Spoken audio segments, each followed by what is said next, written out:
नमस्कार दोस्तों, the learner point में आप सभी का स्वागत है। दोस्तों, इस वीडियो में अपन करेंगे हिंदी भाषा के 20 महत्वपूर्ण प्रश्न। रीट के वर्णमाला टॉपिक आपको दिया था वर्ण पढ़ने के लिए, उसी के हैं दोस्तों 20 प्रश्न। तो पहला प्रश्न आपके सामने है स्क्रीन में। भाषा की सबसे छोटी इकाई कौन सी है? वैसे दोस्तों वर्ण टॉपिक आपके रीट में नहीं लगता, लेकिन बिना वर्ण के ज्ञान के आप संधि नहीं पढ़ सकते, ना ही आप शब्द पढ़ सकते, कुछ भी नहीं पढ़ सकते। तो वर्ण टॉपिक पढ़ना जरूरी है। तो भाषा की सबसे छोटी इकाई कौन सी है? शब्द, व्यंजन, स्वर या वर्ण?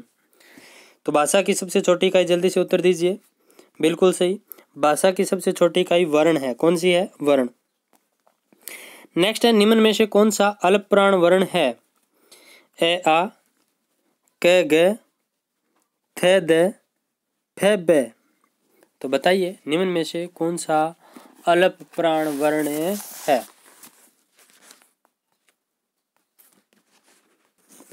तो दोस्तों इसकी एक ट्रिक है, कोई भी वर्ग हो उसका पहला, तीसरा, पांचवा, यानी 1, 3, 5 और ये रे ले वे, ये सारे के सारे क्या होते हैं? ये वे रे ले, ये सारे के सारे होते हैं अल्प प्राण। यानी 2, 4 महाप्राण, बाकी सारे अल्प प्राण। 2, 4 श है महाप्राण, बाकी सारे अल्प प्राण। तो आप याद रख सकते हो, अल्प प्राण में 1, 3, 5 यानी वर्ग का पहला, तीसरा, पांचवा आता है। तो इसमें देखते हैं कौन सा होगा इसका ऑप्शन, बताइए। ऑप्शन आपके सामने है। तो 2 का राइट आंसर ब हो जाएगा, क और ग। देखिए तीसरा, पहला और तीसरा, ठीक है, क ग। नेक्स्ट है, स्थान के आधार पर बताइए मूर्धन्य व्यंजन कौन से हैं? मूर्धन्य यानी जिनका उच्चारण स्थान मूर्धा हो। रेटु रेषणाम मूर्धा। तो मूर्धा बताइए। ट वर्ग वाले आ जाएंगे दोस्तों, ट। तो 3 का क्या हो जाएगा? स। ड और ढ। नेक्स्ट देखिए, निम्न में से कंठे ध्वनियां कौन सी है? इचुए षणाम तालु, अकुए विसर्जयाम कंठे। तो कौन सा वर्ग आ जाएगा? ए। तो क और ख हो जाएगा। निम्न में से कौन सा घोष वर्ण है? ख, च, म, ठ। तो घोष वर्ण बताना है दोस्तों। घोष कौन सा है बताइए जल्दी से। देखिए प्रत्येक वर्ग का पहला, आपको बता देता हूं, प्रत्येक वर्ग का पहला, दूसरा प्लस तीनों से, ये सारे अघोष होते हैं। क्या होते हैं? अघोष होते हैं। बाकी सारे सघोष होते हैं। क्या होते हैं? सघोष या घोष होते हैं। घोष में कौन कौन से आते हैं? प्रत्येक जो ये सारे स्वर हैं, ये व र ल है, और इसके अलावा प्रत्येक वर्ग का तीसरा, चौथा, पांचवा वर्ण किस में आता है? सघोष में आता है। तो यहाँ पर घोष में कौन सा है बताइए जल्दी से। तो सघोष में आ जाएगा। 3, 4, पांचवा वर्ण क्या होता है? घोष होता है। नेक्स्ट है, क, ग, ज, फ ध्वनियाँ किसकी है? संस्कृत, अरबी, अंग्रेजी या दक्षिणी भाषाओं की?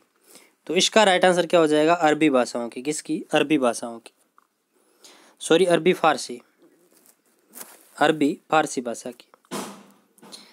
नेक्स्ट है, कौन सा अमानक वर्ण है? ख, ध, भ, म। तो अमानक वर्ण कौन सा है? भ है। कौन सा है? भ। अमानक वर्ण कौन सा है? तो भ।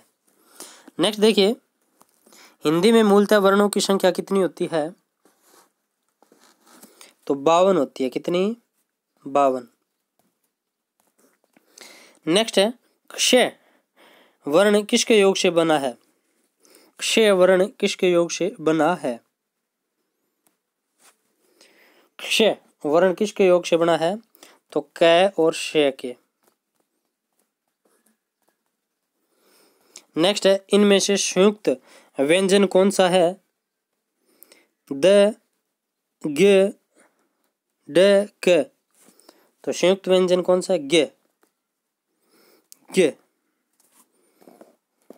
ग किसके संयोग से बना है बताइए। ये बना है ज, और य के सहयोग से, इस य के सहयोग से, ठीक है, ये।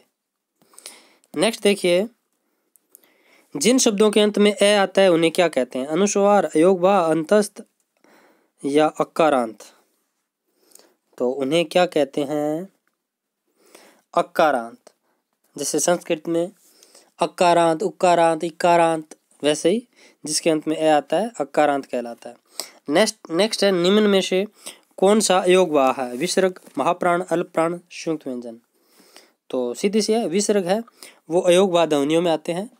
अनुस्वार हो गया, विसर्ग हो गया, अर्ध विसर्ग हो गए, यम वर्ण हो गए, सारे अयोगवाह ध्वनियों में आते हैं। नेक्स्ट है, ये, रे, ले, वे किस वर्ग के व्यंजन हैं? तालव्य, उष्म, अंतस्थ, ओष्ठ है। तो इसका राइट आंसर क्या हो जाएगा? अंतस्थ है ये, रे, ले, वे अंतस्थ। नेक्स्ट है, निम्न में से कौन सा स्वर नहीं है?